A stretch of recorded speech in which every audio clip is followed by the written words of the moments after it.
Hello दोस्तों, मैं Arjun Bhargava Indian academy Shri Ganganagar के यूट्यूब चैनल में फिर से आपका स्वागत करता हूं।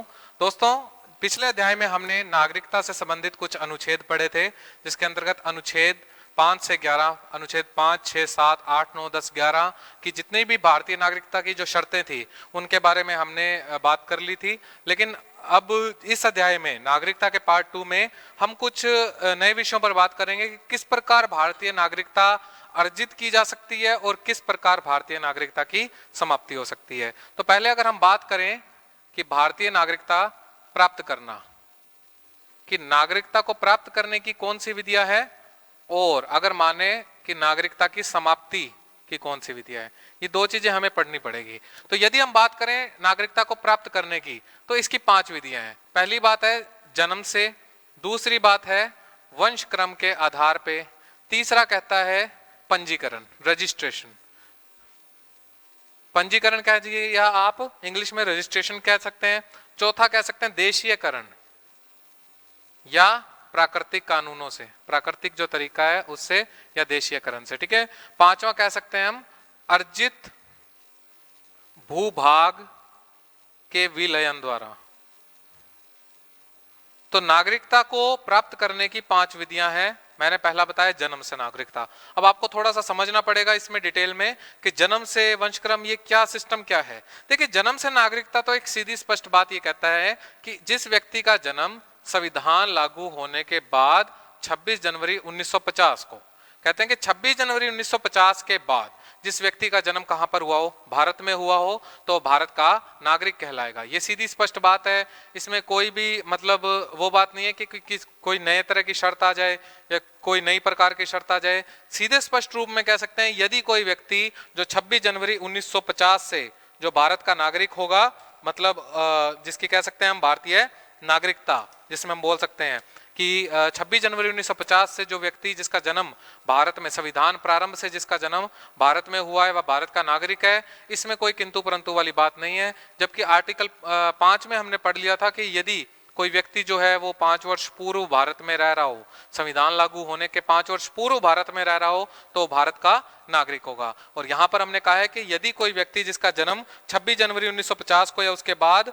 भारत मतलब भारत के अंतर्गत हुआ है, तो वो भारत का नागरिक कहलाएगा, ठीक है। अब यदि बात करते हैं दूसरा वंश क्रम के आधार पे, एक चीज आपको बता देता हूं कि जन्म के आधार पे ये अपने माता पिता की राष्ट्रीयता के आधार पे भी नागरिकता ले सकते हैं। यदि उनके माता पिता की राष्ट्रीयता भारत की है तो इस आधार पे भी वो भारत की राष्ट्रीयता को ले सकते हैं। लेकिन आपको बता देता हूं कि यदि इस जन्म से नागरिकता का यदि हम अपवाद कहें, तो वो व्यक्ति इसके अपवाद होंगे, जैसे जो विदेशी राजनयिक होते हैं, विदेशी राजदूत हैं, उनके जो बच्चे हैं, मान लीजिए अगर बात जो मतलब विदेशी राजनयिक है वो भारत में रह रहे हो, अब उनके बच्चे हैं, उनका जन्म हुआ हो, तो वो इस चीज का अपवाद है कि उनको भारत की नागरिकता नहीं मिलेगी। कहीं आप सोचें कि वो भी ये कहते हैं कि हमारा जन्म भी कब हुआ है, कहाँ हुआ है, भारत के अंदर हुआ है, इसलिए हमें भारत में नागरिकता दी जाए। यहाँ पर सिर्फ बात हमारे जो भारत के नागरिक हैं उन्हीं के बच्चों की बात हो रही है, ये जो 26 जनवरी 1950 के बाद की जो बात कही है। यदि हम बात करें इसके बाद वंशक्रम के आधार पर कि वंशक्रम के आधार पर नागरिकता लेने के क्या तरीके हैं, देखिए एक सीधी स्पष्ट बात, 26 जनवरी 1950 के बाद लेकिन 10 दिसंबर 1992, ये 2 तारीखें आप याद रखेंगे, 26 जनवरी 1950 या 10 दिसंबर 1992। अब ये क्या कहता है कि 26 जनवरी 1950 के बाद या 10 दिसंबर 1992, क्योंकि आपको देखो मैंने संशोधन बताए थे नागरिकता के, पहला कब हुआ था 1986, दूसरा देखो कब हुआ था 1992 के अंदर। अब यहां पर ये देखो क्या कहता है कि इस ड्यूरेशन के बीच, इस अवधि के बीच 1950 से 1992 के बीच यदि कोई व्यक्ति, यदि कोई बच्चा जिसका जन्म भारत में या भारत के बाहर हुआ हो, लेकिन उसके जन्म के समय उसके पिता कौन थे, भारतीय थे। यदि एक व्यक्ति जिसका जन्म कहीं भी हुआ हो, भारत से बाहर हुआ हो, लेकिन उसके पिता कौन थे, भारतीय थे, तो वो वंश क्रम के आधार पर दावा कर सकता है भारतीय नागरिकता लेने का। जब 1992 के अंदर संशोधन हुआ तो इस संशोधन में इन्होंने पिता के साथ शब्द कौन सा जोड़ दिया, माता। अर्थात अब 10 दिसंबर 1992 के बाद क्या सिस्टम हो गया यदि किसी व्यक्ति के जन्म के, कोई भी व्यक्ति है, उसके जन्म के समय उसके माता या पिता में से एक भारतीय था, तो वो व्यक्ति क्या है, भारतीय नागरिकता इस शर्त पे ले सकता है, वंशक्रम के आधार पर। अब आपको बताता हूं कि 1992 के बाद 2003 में संशोधन हुआ था, तो इसके बाद इन्होंने अब एक नई तारीख दे दी, 8 दिसंबर, इसके अंदर सॉरी 3 दिसंबर 2004।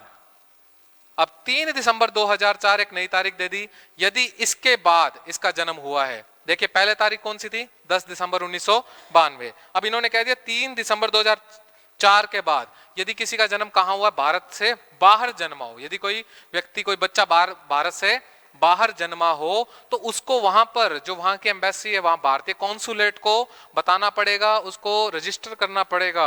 यदि उसने जन्म के 1 वर्ष के भीतर, 1 वर्ष के अंदर यदि उसने भारतीय कॉन्सुलेट में वहां पर रजिस्ट्रेशन करवाया है, तो आगे चल के उसको फिर वंशक्रम के आधार पर नागरिकता मिलेगी। अगर उसने रजिस्ट्रेशन नहीं कराया तो ये उसमें वो नागरिकता नहीं मिलेगी, फिर वो जो है ना, ये याचिका जो वो लगाएंगे नागरिकता की, वो भी रद्द हो जाएगी। तो आप ध्यान रखना, वंशक्रम के आधार पर सिस्टम क्या है, 26 जनवरी 1950 के बाद और 10 दिसंबर 1992 से पहले, इस ड्यूरेशन के बीच यदि किसी व्यक्ति के पिता जो थे, वो जन्म के समय किसी व्यक्ति के पिता भारतीय थे, तो व्यक्ति भारतीय नागरिकता ले सकता है। 1992 में इसमें क्या शब्द जोड़ दिया, माता शब्द, अर्थात उसके पिता या माता में से जन्म के समय एक अगर भारतीय हो तो भारतीय नागरिकता ग्रहण कर सकता है। तीसरी बात मैंने आपको बताई कि 3 दिसंबर 2004 के बाद यदि कोई व्यक्ति, कोई बच्चा भारत से बाहर जन्मा हो और उसने 1 वर्ष के भीतर भारतीय कॉन्सुलेट में वहां पर रजिस्ट्रेशन करवाया हो, तभी उसको क्या मिलेगी, वंशक्रम के आधार पर भारतीय नागरिकता मिल सकती है। देखो ये नियम इसलिए बनाए गए क्योंकि कुछ चीजें ऐसी है, मान के चलो, मान लीजिए कोई बात है कि कोई व्यक्ति है, वो विदेश में रहना पसंद करता हो, इसलिए वो विदेश चला गया, हालांकि उसके बच्चे का जन्म जब हुआ वो भारतीय था। इसीलिए आगे चल के बच्चे जब पहले तो मतलब नाबालिग थे, तो नाबालिग थे, जब उनको बाद में थोड़ा ज्ञान हुआ और वो भारत आना चाहते हैं, तो फिर वो किस आधार पे भारत की नागरिकता लेंगे। अगर वो चाहते हैं कि हम वापस इंडिया में सेटल होना चाहते हैं, तो इस आधार पे उन्हें नागरिकता दी जाएगी, जो ये वंशक्रम का आधार है। ठीक है। तीसरा कहता है पंजीकरण। देखो रजिस्ट्रेशन जो कराना है वो यही बात है कि रजिस्ट्रेशन किन किन का हो सकता है, वही लोग हैं जैसे कि विदेशों में भारत के नाबालिग बच्चे, जो अभी मैंने बात की कि एक व्यक्ति है, उसके बच्चे हैं जो मतलब कह सकते हैं कि अगर उनका जन्म मतलब जो उनके पिता जो हैं भारतीय हैं, उनका जन्म विदेश में हुआ हो और विदेश में रह रहे हो वहां पर, या भारतीय जो लोग हैं, भारतीय व्यक्ति हैं, उनकी पत्नियां, जो उनकी पत्नियां विदेश में रह रही हों, अब वो चाहते हैं कि हम भारतीय नागरिकता अर्जित करना चाहते हैं, तो उनको यहाँ पर आना पड़ेगा यहाँ पर, और यहाँ पर वो 7 वर्ष तक रहेंगे। ये अवधि कितनी है, 7 वर्ष। तो ये आप ध्यान रखना कि जब वो रजिस्ट्रेशन के लिए आवेदन करेंगे तो उनको उससे पूर्व 7 वर्ष तक यहाँ पर रहना होगा। 7 वर्ष तक रहेंगे, उसके बाद उनको पंजीकरण की सुविधा, पंजीकरण से उनको भारतीय नागरिकता मिल सकेगी। जिसमें मैंने बताया इसमें कौन आ सकते हैं, ऐसे जो लोग हैं जो मतलब भारतीय मूल के हैं। भारतीय मूल का होना मतलब ये है कि अगर कोई क्षेत्र है वो विभाजन के बाद, मतलब जब पहले विभाजन हुआ, जब तो पता ही नहीं था, अविभाजित भारत था, बाद में मान लीजिए विभाजन हुआ, कोई क्षेत्र भारत में आ गया तो वो भारतीय मूल का क्षेत्र हो गया। तो ये चीज है कि भारतीय मूल के जो व्यक्ति हैं, अगर वो बाहर रह रहे हैं और अगर वो चाहते हैं यहाँ पर रहना, तो वो रजिस्ट्रेशन फॉर्म भर सकते हैं, आवेदन पत्र भर सकते हैं, लेकिन उससे पूर्व 7 वर्ष तक वो कहाँ रहने चाहिए, भारत में, जिसमें भारतीयों के नाबालिग बच्चे हो गए विदेशों में। इसके अतिरिक्त जो भारतीयों की जो पत्नियां हैं, मतलब जो भारतीय व्यक्ति उनकी पत्नियां हैं वो रह रही हैं, अगर उनको यहाँ रजिस्ट्रेशन कराना है आवेदन, तो 7 वर्ष तक यहाँ पर रहना पड़ेगा। चौथा इसमें कहता है देशीयकरण या प्राकृतिक तरीके द्वारा। देखिए देशीयकरण क्या होता है, नेशनलाइजेशन, ये भी एक प्रकार का आवेदन पत्र है। देखो इसमें एक सीधा सा सिस्टम ये है कि एक व्यक्ति, उसको देशीयकरण द्वारा नागरिकता तब दी जाएगी यदि जिस देश में वो रह रहा हो, ठीक है, भारतीय मूल का होना चाहिए, लेकिन फिलहाल वो जिस देश में रह रहा हो, फर्स्ट ऑफ ऑल वो देश उसको इजाजत देता हो कि आप देशीयकरण द्वारा भारत के नागरिक बन सकते हो।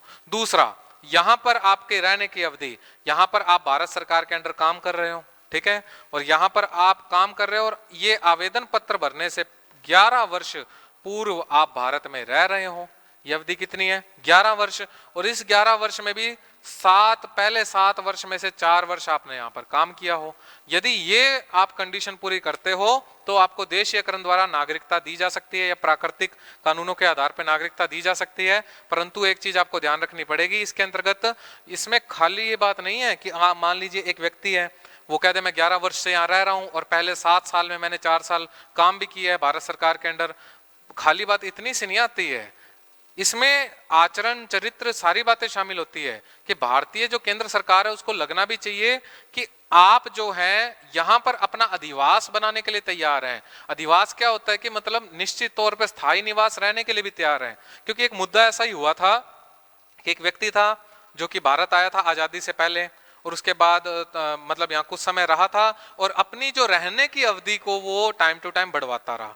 मतलब अधिवास एक होता है परमानेंट करवा लेना, क्योंकि मैंने बताया ना 11 साल बाद आप परमानेंट करवा सकते हो, मतलब आप प्रपत्र पे भर सकते हो कि मैं परमानेंट भारत की नागरिकता चाहता हूं। पर उसने क्या किया, भारत की नागरिकता तो ली नहीं और कुछ समय बाद बताते हैं कि 1937-38 के पास वो इराक चला गया था, हज यात्रा पे चला गया था और उसके बाद बताते हैं वो जब वो लौटा और उसने आके यही दावा किया कि मुझे भारतीय नागरिकता दी जाए, लेकिन उसका जो आवेदन पत्र है वो इस कारण रिजेक्ट कर दिया गया कि आप अधिवास यहाँ पर रहने के लिए आप तैयार ही नहीं है, मतलब आप स्थायी निवास यहाँ पर चाहते ही नहीं है, तो इस आधार पे आपको भारतीय नागरिकता नहीं दी जाएगी। इस तरह के बहुत सारे वाद हुए थे जो कि लोग चाहते थे कि हमें भारतीय नागरिकता दी जानी चाहिए। तो सबसे बड़ी बात यह भी है कि आप क्या आपके मानसिक रूप से आप भारतीय नागरिकता लेने के लिए तैयार भी हैं या नहीं, सरकार इस बात को देखती है। दूसरा, आपका आचरण देखा जाता है कि मान के चलिए कि यदि एक व्यक्ति है वो भारत में आता है और भारत में सरकार कहती है ठीक है आप रह रहे हैं, काम कर रहे हैं,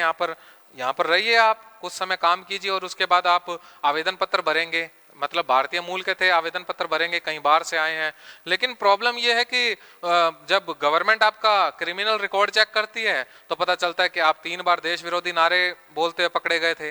तो इस प्रकार अगर इस तरह के आचरण अगर रखेंगे तो भारतीय नागरिकता आपको कभी भी सरकार नहीं देगी। तो इसमें सारी बातें आ जाती है। दूसरा, देशीयकरण का अपवाद क्या है सबसे बड़ा, ये मतलब ये साधारण लोगों के लिए नहीं है, क्योंकि यदि कोई व्यक्ति कला, साहित्य, विज्ञान, दर्शन इन क्षेत्रों से है और भारत सरकार चाहे तो उनको डायरेक्ट नागरिकता दे सकती है, फिर ये 11 वर्ष वाली कंडीशन नहीं लग सकती। मतलब मान लीजिए अगर किसी को डायरेक्ट नागरिकता मिल जाती है तब आप कहेंगे इसको डायरेक्ट नागरिकता किस प्रकार दे दी, तब भारत सरकार कहेगी कि 11 वर्ष की कोई कंडीशन नहीं है, इनको कला के क्षेत्र से, साहित्य के क्षेत्र से, विज्ञान या दर्शन या खेल या कोई भी अच्छा जो उन्नति का क्षेत्र है उस क्षेत्र से उसको नागरिकता डायरेक्ट देशीयकरण द्वारा दी जा सकती है। तो ये बात आप याद रखेंगे। तो ये देशीयकरण द्वारा नागरिकता, जिसमें खाली ये नहीं है कि आप 11 साल भारत में रह रहे हो, खाली ये कंडीशन नहीं है।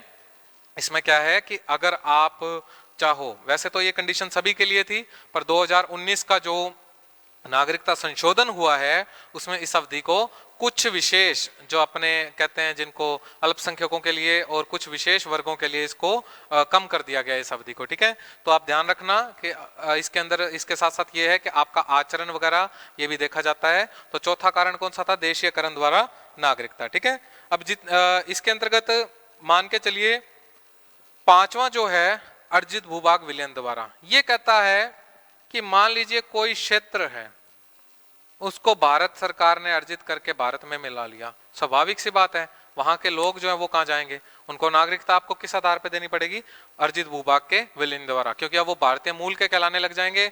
यदि कोई क्षेत्र है जैसे कि पांडिचेरी की बात कर लीजिए 1962 में, उसको 1962 में मिलाया गया तो वहां के क्षेत्र की जो नागरिकता वो क्या बन गई, भारतीय नागरिकता बन गई। तो ये किसी भी क्षेत्र को अर्जित भूभाग को जब हम मिलाते हैं, अर्जित करते हैं और उसको बाद में भारतीय सीमा में मिला लेते हैं तो उस क्षेत्र को माना जाएगा कि उस वहां के लोगों को भारतीय नागरिकता प्रावधान किया जाएगा। तो ये आपके नागरिकता प्राप्त करने की 5 विधियां हैं जो जन्म से नागरिकता कहते हैं।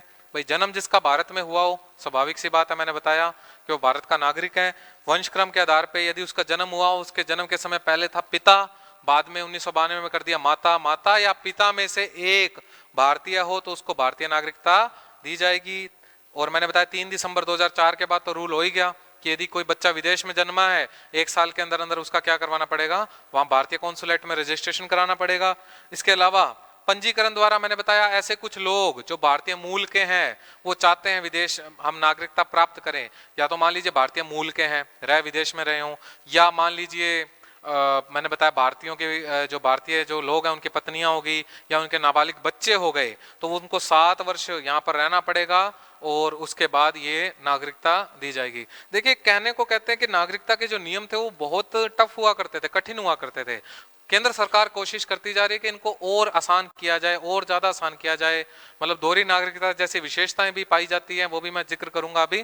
तो कोशिश बहुत की है सरकार ने, लेकिन कुछ चीजें हैं जिनको इग्नोर नहीं किया जा सकता, सरकार द्वारा भी और हमारे द्वारा भी, कि हम उनको कैसे इग्नोर कर दें। जैसे कि कुछ नियम है, यदि मान लीजिए आप पंजीकरण द्वारा नागरिकता चाहते हैं, लेकिन आप ही के देश में जहां आप रह रहे हैं वहां पर आप पिछले 2 साल से जेल में हो और आपका मतलब पूर्व में आपका क्रिमिनल रिकॉर्ड पता चलता है जेल में हो, तो आपको कैसे नागरिकता दी जाएगी। ये कुछ आधार हैं, मतलब ये अपना खुद का वो है, स्व विवेक की शक्ति का प्रयोग करना पड़ता है। जिस प्रकार राष्ट्रपति के पास होती है स्व विवेक की शक्ति, तो हमारी भी विवेक की शक्ति है कि हम इस पर विचार करें। विचार करने की विचारों के लिए तो सभी स्वतंत्र होते हैं, इसीलिए याद रखिएगा। जन्म से नागरिकता, वंशक्रम, पंजीकरण, देशीयकरण, मैंने बताया जो देशीयकरण द्वारा नागरिकता है जिसमें 11 वर्ष वाला सिस्टम है, इस देशीयकरण की नागरिकता को आप कह सकते हैं प्राकृतिक रूप से नागरिकता प्राप्त कर सकते हैं। और 5वां मैंने बताया अर्जित भूभाग के विलयन द्वारा। ठीक है, अब ये आपको ध्यान रखना होगा कि नागरिकता प्राप्त करने की कितनी विधियां हैं, 5 विधियां। ठीक है, यदि हम बात करते हैं समाप्ति की, तो समाप्ति की सामान्यतः विधियां तो है 3। नंबर 1 तो है परित्याग, नंबर 2 है पर्यावसान, और नंबर 3 है वंचित या निष्कासित। अब ये तीनों विधियां आप समझेंगे। परित्याग क्या होता है? देखो, परित्याग स्पष्टतः एक सीधी साधारण बात है। एक व्यक्ति है, जैसे कोई भी व्यक्ति है, वो कहता है कि मैं भारतीय नागरिकता का त्याग करना चाहता हूं, तो उसको एक अधिसूचना जारी करवानी पड़ेगी कि मैं भारतीय नागरिकता छोड़ना चाहता हूं, अपनी स्वेच्छा से भारतीय नागरिकता को छोड़ना चाहता हूं, तो उसको वो परित्याग कहेंगे। इसके लिए उसको एक अधिसूचना जारी करनी पड़ेगी। पर्यावसान होता है कि कानूनी रूप से, जब पूरा सिस्टम कानूनी रूप से हो कि एक व्यक्ति है वो फॉरेन गया, उसको पीआर मिली, उसके बाद नागरिकता अप्लाई हो गया और कानूनी रूप से उसकी भारतीय नागरिकता समाप्त हुई और विदेशी नागरिकता मिल गई। मैंने आपको बताया था ना, एक सीधी स्पष्ट बात है कि यदि कोई व्यक्ति विदेशी नागरिकता ग्रहण करता है तो उसकी भारतीय नागरिकता स्वतः ही क्या हो जाती है, समाप्त हो जाती है। तीसरा कहता है वंचित या निष्कासित किया जाना। देखो, वंचित किया जाना क्या होता है? यदि कोई व्यक्ति भारतीय नागरिकता लेने के उद्देश्य से कोई भी ऐसा काम करता है जो कानून की दृष्टि में संगत ना हो, असंगत हो, अर्थात कोई भी इलीगल काम करता है नागरिकता को लेने के लिए, कोई फर्जी डॉक्यूमेंट्स बनाता है या कुछ भी इस तरह के वो काम कर रहा है, भारत में रह रहा है। मान लीजिए यही सिस्टम, जैसे देशीयकरण की बात करते हैं कि 11 वर्ष से वो भारत में रह रहा हो, वो फर्जी डॉक्यूमेंट्स बना के दिखा दे मैं 11 वर्ष से भारत में रह रहा हूं, या इस प्रकार की कोई हरकत करता है, तो उसको क्या किया जा सकता है, वंचित किया जा सकता है। इसके अलावा भी कुछ बातें हैं, जैसे कि अगर आप युद्ध काल की स्थिति में शत्रु देश की रक्षा करते हैं, मतलब शत्रु देश के पक्ष में बोल देते हैं या कुछ ऐसे काम करते हैं, तब भी आपको वंचित किया जा सकता है। इसके अतिरिक्त यदि आप भारत से 7 वर्ष बाहर रहते हैं बिना कोई बात बताए, बिना किसी सूचना के, तब भी आपकी नागरिकता क्या कर सकते हैं, समाप्त की जा सकती है। तो आप ये बात याद रखेंगे, यदि शत्रु देश की आप सहायता करते हैं तो भी आपको बाहर, गवर्नमेंट आपको बाहर कर सकती है।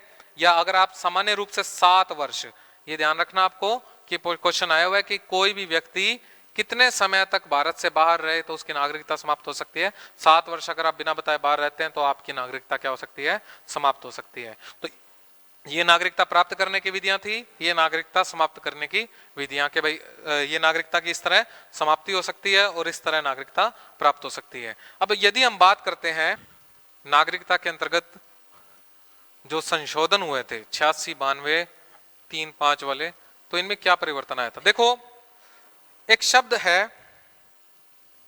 दोहरी नागरिकता। अब ये दोहरी नागरिकता सुप्रीम कोर्ट जो है उनको तो समझ आता नहीं, वो कहते हैं हमारे तो समझ आता नहीं, क्योंकि संविधान में कोई ऐसा कोई प्रोविजन ही नहीं है दोहरी नागरिकता, जो कि मैं जिक्र कर चुका हूं। भारत में सिर्फ इकहरी नागरिकता है। कई बार होता है स्टूडेंट्स लड़ते होते हैं इस बात के लिए, गुरुजी हमने दोहरी नागरिकता पढ़ा है, ये शब्द पढ़ा है, तो उनको क्लियर कर देता हूं। देखो, सितंबर 2000 में क्या हुआ था कि LM सिंघवी, नाम सुना होगा, सिंघवी समिति जो पंचायती राज में है, लक्ष्मीमल सिंघवी, इनकी अध्यक्षता में एक समिति बनाई गई थी भारतीय जो विदेश मंत्रालय द्वारा। इस समिति में जिक्र हुआ था कि जो भारतीय मूल के नागरिक हैं, क्या उनको दोहरी नागरिकता नहीं दी जानी चाहिए क्या? अब दोहरी नागरिकता का कहने का मतलब ये नहीं था कि आपको जो सुविधा, एक मान लीजिए कनाडा में रहते हैं, कनाडा की जो सारी सुविधाएं एक नागरिक को मिलती है वो भी मिल गई, और एक भारतीय नागरिक की जो सारी सुविधाएं वो भी मिल गई। ऐसा कोई सिस्टम नहीं था। उनका कहने का मतलब ये था जो आवागमन आप करते हैं उसमें कुछ फैसिलिटीज मिल जाएं, हर एक चीज जो मतलब अब विदेशियों का हो सकता है कि वो मतलब फ्लाइट का किराया हो गया, ये चीज़ों में जो डिफरेंस होता है, इन बातों को ध्यान रखें। दूसरा वीज़ा जो था आने जाने का, वो सिस्टम, इसको कंट्रोल करें। इन चीज़ों की फैसिलिटीज़ के कारण उसको बोला गया कि कुछ दोहरी नागरिकता की विशेषताएं पाई जाती है। जब इस समिति ने अपनी रिपोर्ट दी, जो सितंबर 2000 के अंतर्गत समिति बनी थी, LM सिंघवी समिति, ये समिति अपनी रिपोर्ट देती है और उसके बाद आपको पता है 2003 के अंदर संशोधन होता है। संशोधन के अंतर्गत इन्होंने बोला गया कि भारतीय मूल के नागरिकों को जो सीमा पार जो रह रहे हैं, जिन्हें कहते हैं सीमा पारीय भारतीय नागरिक, पर्सन ऑफ इंडियन ओरिजिन, जिन्हें कहते हैं सीमा पारीय भारतीय मूल के नागरिक जो हैं, उनको कुछ सुविधा देंगे। लेकिन 2003 के संशोधन में ये बात गई थी केवल ऐसे कितने देश होंगे? 16 देश। केवल 16 देश ऐसे होंगे जहां के नागरिकों को स्वतंत्र छूट होगी आने जाने की। मतलब उनको एक तरह से ऐसे लगेगा कि दोहरी नागरिकता पाई जाती है, परंतु नागरिक वो बाहर के हैं, उनके पास पासपोर्ट बाहर का है। अब ऐसा नहीं है कि उनको भारत में हर चीज, हर काम छूट मिल जाएगी। ओब्वियसली उनको मौलिक अधिकार, मैंने बताया 15, 16, 19, 29, 30 वो नहीं मिलेंगे, और मतदान का अधिकार उनको नहीं मिलेगा, पर ये आने जाने के लिए, और उनके लिए टाइम निर्धारण कर दिया था। तो 2003 के अंतर्गत उनको PIO माना गया। PIO मतलब एक कार्ड दे दिया गया PIO। इस कार्ड की उत्पत्ति हो गई थी 2002 में, लेकिन 2003 से फैसिलिटी की गई कि इनको PIO कार्ड दे दिया जाए 16 देशों को। और आगे चल के इसको और आसान करने के लिए 2005 में इन्होंने बोला कि आप, अच्छा, एक 16 देश में तो पाकिस्तान, बांग्लादेश नहीं थे, और 2005 में इन्होंने बोला कि 16 देश नहीं, सभी देश हो गए यहाँ पर। इस संशोधन में, जो 2005 में संशोधन हुआ, मनमोहन सिंह के समय हुआ था, उसमें बोला सभी देशों में जो भी अलाउड करते हैं दोहरी नागरिकता के लिए, उनको, वहां के लोगों को आना जाना, भारतीय मूल के लोगों को आना जाना है, भारतीय मूल के लोग भी और विदेशों में रहने वाले भारतीय नागरिक भी। और कार्ड नया बना दिया OCI कार्ड। कौन सा? ओवरसीज सिटीजनशिप ऑफ इंडिया, अर्थात विदेशों में भारतीय नागरिक जो रह रहे हैं, विदेशों में भारतीय नागरिकता, इनको बोला गया कि आप सभी देशों के ऐसे लोग आ जा सकते हैं। और OCI कार्ड जो फैसिलिटी में, ये ज्यादा बढ़िया माना गया, क्योंकि इसमें थोड़ा सा रूल्स रेगुलेशन जो थे, यहाँ पर ज्यादा, PIO कार्ड में तो 180 दिन का वीजा मिलता था, यहाँ पर इन्होंने क्या किया, मतलब असीमित वीजा है आपके पास, आप कभी भी आ जा सकते हो। पुलिस कार्रवाई जो होती है, इंक्वायरी होती है, इनसे भी बच जाता है व्यक्ति, क्योंकि मतलब इसमें क्या समय बहुत लगता है, इसीलिए OCI कार्ड बनाया गया 2005 में। तो आप याद रखेंगे PIO कार्ड 2002 में बनाया गया था, और 2003 में स्कीम लागू हो गई थी, और OCI कार्ड कब बनाया गया? 2005 के अंदर बनाया गया। अब OCI कार्ड का रिजल्ट अच्छा निकला जब इन्होंने बनाया, तो आगे चल के आपको बताया, अगला संशोधन हुआ था 2015 में, PIO और OCI कार्ड योजना का विलय कर दिया गया, और इसका विलय होने के बाद इसका नाम OCI ही रख दिया गया। तो ये आप याद रखना कि अपने ये सारा काम जो हुआ था, ये LM सिंघवी समिति सन 2000 की सिफारिश पे हुआ था कि विदेशों के जो लोग हैं उनको भारत में आने जाने की छूट रहेगी, कुछ शर्तों के आधार पे। शर्तें क्या हैं? कि यहाँ पर वो कृषि योग्य भूमि नहीं ले सकते, पर्वतारोही काम वो बिना परमिशन के नहीं कर सकते, आर्टिकल 15, 16, 19, 29 व 30 में चैलेंज नहीं कर सकते, क्योंकि मौलिक अधिकार उन्हें वो नहीं मिलेंगे। सबसे बड़ी बात, कानूनी प्रक्रियाओं में भाग वो नहीं ले सकते, अर्थात मतदान वो नहीं कर सकते। ये बहुत बड़ा तथ्य है। अपने बॉलीवुड के हीरो अक्षय कुमार, जानते हो कि सब उनको खिलाड़ी नाम से प्रसिद्ध हैं। वो बहुत ही अच्छी बात है कि खिलाड़ी नाम से उनको जल्दी प्रसिद्धि मिली, लेकिन आपको पता होना चाहिए नॉलेज के लिए कि उनकी पहली फिल्म फ्लॉप हो गई थी। इस कारण बताते हैं कि उन्होंने, उनकी नागरिकता वो कैनेडियन है, कनाडा की नागरिकता है। अब आप सोचेंगे सर क्या उनका जन्म कनाडा में हुआ था? ऐसा कुछ नहीं था। कि जब शुरू में उनकी फिल्में फ्लॉप होनी शुरू हुई थी एक दो, तब उन्होंने सोचा कि शायद बॉलीवुड में काम चलता नहीं है, इसीलिए उनके मित्र और उन्होंने बताते हैं कि कनाडा में उन्होंने नागरिकता ले ली, मतलब वहां पर घर ले लिया था, और शायद सेटल भी वहीं होने वाले थे। लेकिन जो फिल्में उस वक्त चल रही थी शूटिंग, जो बाद में उनकी फिल्म आई और वो सुपरहिट हो गई, और उसके बाद तो आज आपको पता ही है अक्षय कुमार मतलब बॉलीवुड पर राज कर रहे हैं। बहुत अच्छी अच्छी फिल्में हैं उनकी, देशभक्ति खासकर फिल्में बनाते हैं वो। तो उसके बाद आज भी कोई भी बात होती है, किसानों को पैसे वो देते हैं संस्था, या कोई भी पीड़ित वर्ग होता है उसको पैसे देते हैं, हेल्प करते हैं वो, ये चीज़ बहुत बड़ी है। लेकिन फिर भी उन्हें कहीं ना कहीं ये लगता है कि शायद लोग उन्हें कैनेडियन समझते हैं, भारतीय नहीं समझते। तो ये सिर्फ ये बात है कि उनकी जो मतलब ये फैसिलिटीज़ हैं, दोहरी नागरिकता की भारत में दोहरी नागरिकता है नहीं, उसकी विशेषताएं पाई जाती है। अर्थात मैंने बताया कि ओसीआई कार्ड धारक जो है उसको एक लगभग सारी वही फैसिलिटीज मिलेगी जो कि एक भारतीय नागरिक को मिलती है, लेकिन मैंने बताया कुछ एक चीज जो है वो अलग रखी जाएंगी। जैसे आपको मैंने बता ही दिया है कि ओसीआई कार्ड धारक में आपको मतदान का अधिकार नहीं होगा। अब अक्षय कुमार वो मतदान नहीं कर सकते अगर नागरिकता बाहर की है, परंतु उनकी फैमिली यहीं की है तो वो मतदान कर सकते हैं। तो आप ये बात याद रखिएगा। इसके अतिरिक्त यदि हम बात करते हैं, थोड़ा सा मैं आपको एक चीज और बता देता हूं इसमें कि इनमें डिफरेंस क्या होता है। देखिए, एक शब्द है एनआरआई, दूसरा शब्द है पीआईओ और तीसरा शब्द है ओसीआई। ये तीन शब्द आप देखिए, एनआरआई, पीआईओ और ओसीआई। देखो, एनआरआई होता है नॉन रेजिडेंशियल इंडियन, अप्रवासी भारतीय। PIO person of Indian origin, सीमा पारीय भारतीय नागरिक और ओवरसीज सिटीजनशिप ऑफ इंडिया, ठीक है, अर्थात विदेशी भारतीय नागरिकता, विदेशी भारतीय नागरिकता। देखो, इस कार्ड के अंदर कुछ रेगुलेशन, रूल्स रेगुलेशन ज्यादा थे, कुछ बाउंड्रीज थी, इसीलिए बाद में ओसीआई बनाया गया।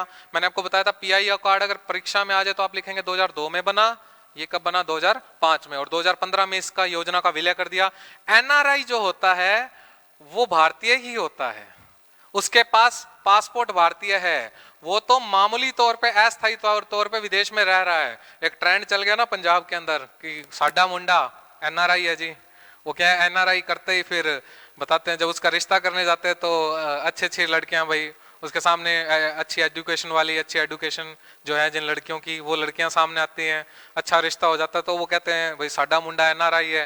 तो एनआरआई का मीनिंग ये है, नॉन रेजिडेंशियल इंडियन है, वो भारतीय है, सिर्फ उसका वो रहता नहीं है भारत में, उसका आइडेंटिटी भी भारतीय है और वो भारतीय पासपोर्ट भी है, और वो चाहे तो वोट देने आ सकता है भारत के अंदर, क्योंकि उसको मतदान का अधिकार है।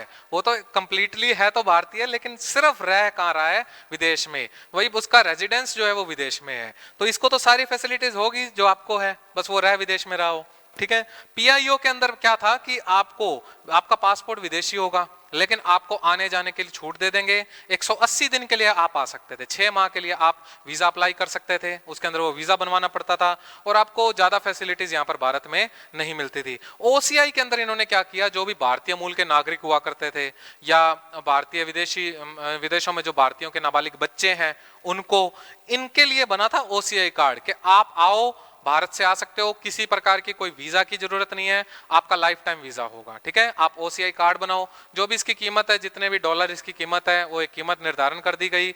आपको जो जो आने जाने में, आवागमन में भारतीय फैसिलिटीज मिलती है, सारी इनको फैसिलिटीज मिलेगी, प्लस कुछ काम करने के लिए भारत में भी सुविधाएं मिलती है, पूरी रूप से नहीं पर कुछ सुविधाएं, इनको अच्छी खासी सुविधाएं मिल जाती है। परंतु आपको यहाँ पर मैंने बताया कि कृषि योग्य भूमि नहीं ले सकते, पर्वतारोही काम आप बिना परमिशन नहीं कर सकते, और इसके अतिरिक्त आप कानूनी प्रक्रियाओं में भाग नहीं ले सकते। तो ये योजना ज्यादा अच्छी थी देखा जाए पीआईओ से, और यही दोहरी नागरिकता की विशेषता प्रकट करती है। दोहरी नागरिकता भारत में नहीं है, ये बात अपने दिमाग में आप रखेंगे, सिर्फ इसकी विशेषताएं प्रकट करती है। तो आप याद रखना, ये 3 प्रकार के कार्ड हैं। ये 2003 में आया था सामने 16 देशों के लिए, बाद में इसको 16 देशों को सभी देशों में कर दिया। लेकिन आप ध्यान रखेंगे, पीआईओ ओसीआई कार्ड पाकिस्तान वालों को नहीं मिलेगा, मतलब ये योजना पाकिस्तान के लिए नहीं है। और आर्टिकल 8 में भी मैंने बताया था विदेश शब्द में पाकिस्तान नहीं आता, और आगे चल के 2015 में क्या कर दिया, इस योजना का विलय कर दिया। ये भी बात आप याद रखेंगे, 2015 में इनका विलय कर दिया गया, ठीक है। तो आपको जो नागरिकता से संबंधित जितने भी मैंने ये संशोधन थे उनके बारे में बता दिया है। ओसीआई पीआईओ कार्ड, उम्मीद करता हूँ आपको ये समझ आ गया होगा। फिर भी अगर आपको इसमें लगता है कि कोई आपका प्रश्न हो तो आप कमेंट बॉक्स में कमेंट करके आप मुझसे पूछ सकते हैं। उम्मीद करता हूं कि फिर मैं अगली वीडियो में इनके आपके जो भी प्रश्न होंगे उनके उत्तर मैं बता दूंगा। इसके अतिरिक्त यदि आपको ये वीडियो पसंद आया, इसको लाइक कीजिए, शेयर कीजिए, सब्सक्राइब कीजिए, और हमारे इंडियन लर्निंग ऐप से जुड़ने के लिए डिस्क्रिप्शन में जाकर लिंक पर जा सकते हैं। इसके अलावा गूगल प्ले स्टोर से भी हमारा एप्लीकेशन आप डाउनलोड कर सकते हैं। उसमें आपको हमारे जो टेस्ट सीरीज हैं उनका अनुभव प्राप्त होगा। ठीक है स्टूडेंट, अगला टॉपिक हम जल्दी ही करेंगे। ये टॉपिक यहाँ समाप्त होता है, तब तक के लिए धन्यवाद।